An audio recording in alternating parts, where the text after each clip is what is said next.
How's it going? This is probably one of my most favorite topics to teach on and styles. And we're just going to talk about basics of finger picking. And we're going to use a simple pattern that uses an alternating thumb for your pattern. So I break these patterns down into three different groups. The first would be chords that are built on four strings, such as a D chord, like an F chord, D minor, that sort of thing, D7. Chords that are built on five strings, such as a C major chord, A minor, all those are all composed of the bottom five strings, like a B minor, bar chord. And then chords that are built on six strings, like G, E minor, or E7. So, four string chords, five string chords, and six string chords. Now, the pattern is something that's important in your right hand. It's an alternating pattern where you're going to use your thumb, then your index finger, then your thumb again, and then your middle finger. Okay, so it's thumb, index, thumb, middle. And in classical guitar and kind of finger-picking guitar, they use the Spanish words that correspond with each of your fingers. So the initial is P for your thumb, I, index, M for your middle. So it's pulgar, indicio, medio, ring finger is A, annular, and then C for your pinky, chico. For this particular pattern, we're just using P, I, and M. So the pattern goes P, I, P, M, P, I, P, M, P, I, P, M, P, I, P, M. And what I'm doing is the string order alternates, and it goes 4, 2, 3, 1. 4, 2, 3, 1. Something else that's important in fingerstyle guitar is the position of your hand. You don't want to kind of grapple with the strings this way. Most of the time you kind of lead with your thumb. So if you can see, my thumb's kind of out in front a little bit. And so I'm more or less picking with the side of my thumb instead of the point of it, like that. And you kind of just a nice easy resting position of your arm. I tend to rest my forearm right there on the lower bout of the guitar, so that my hand just kind of hangs right over the strings. So the way this pattern goes: 4, 2, 3, 1. So 4, 2, 3, 1. 4, 2, 3, 1.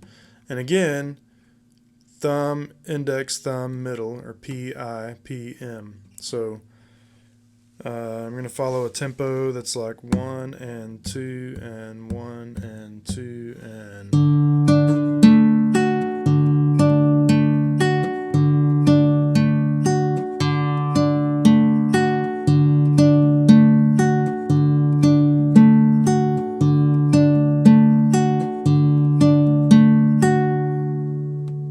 Okay, so then when I shift to a chord that's based on five strings, such as an A chord, we'll take A, that whole pattern now shifts from the bottom four strings up to the middle four strings. So 5, 3, 4, 2 is going to be your string order. But I'm going to use the same exact fingers and the same finger order that I used for the four string chord: thumb, index, thumb, middle.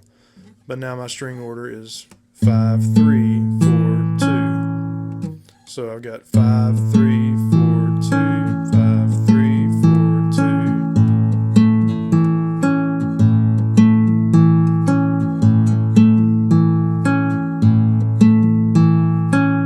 2. Okay, so this alternating pattern goes back to kind of Merle Travis style picking. If you ever want to look up some cool videos, look up some stuff with Merle Travis. He actually did it with just 2 fingers. He would alternate just between his thumb and his index finger, where he'd play just like.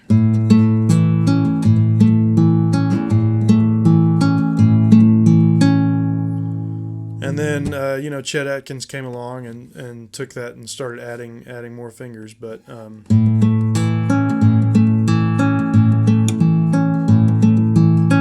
I've found that kind of 3-finger alternating pattern that's probably the most efficient for me. So then the last one would be a 6-string chord. Now this one's different in that you're going to play the 6th string and then 3rd, skip the 5th string, and then you play the 4th and 2. So 6, 3, 4, 2. So it's just like what we played for the A, 5, 3, 4, 2. But now we're playing 6, 3, 4, 2. So again, you're skipping the 5th string. So 6, 3, 4, 2.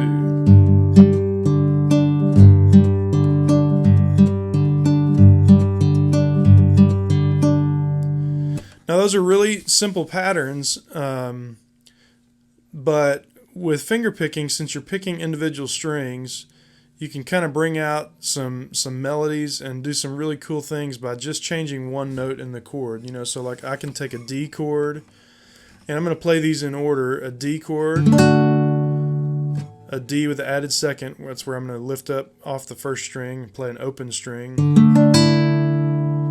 A D suspended 4, or D suspended, more commonly called, where I add my pinky on the 1st string, 3rd fret. And then I'm going to go back to a D. So I'm just changing one note on the 1st string, and I'm going to play D, D suspended 2, or D2, D suspended 4, and then back to D. So I'll play it through 2 times on each chord. So 1 and 2 and 1 and 2 and.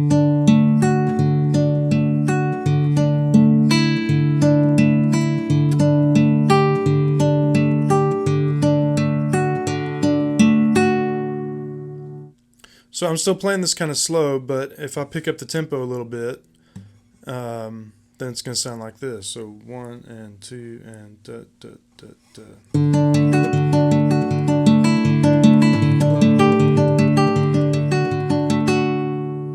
And I can even cut that in half and play it just one time on each chord. So 1, 2, 3, and.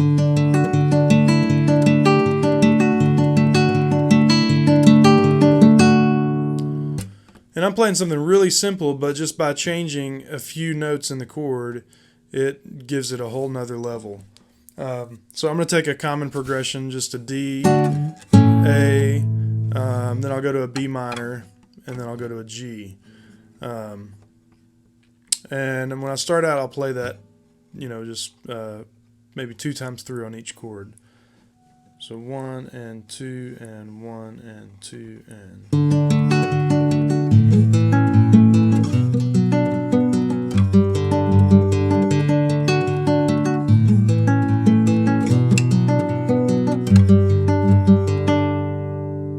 So something like that.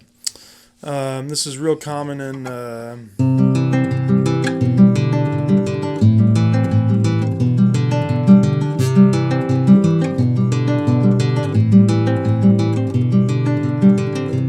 took my love, took it down,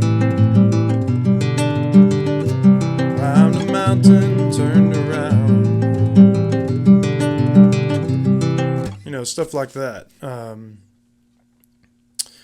There's a lot of examples where these patterns could be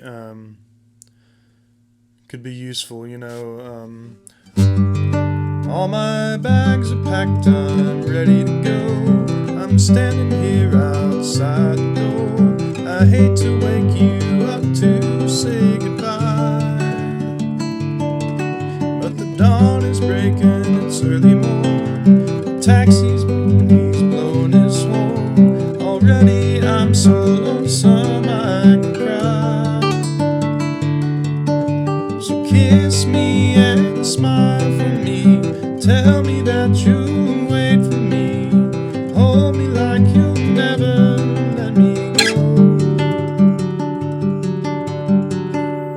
stuff like that. I'm just using that pattern, but again, when you put it in the context of a song and put some really neat chords in order, and stick to that pattern, it's just like following a strum pattern where you strum, a specific pattern throughout a song. If you just keep your fingers moving in that pattern, then that takes away some of the thinking behind what you have to do with your right hand, because if you're always doing the same thing, then all you have to do is move your left hand to a different chord. So it's a really good way to start out with finger picking. So if you have any questions, holler, give me some comments in the comments section below. Let me know if you have anything that you want me to cover in the future.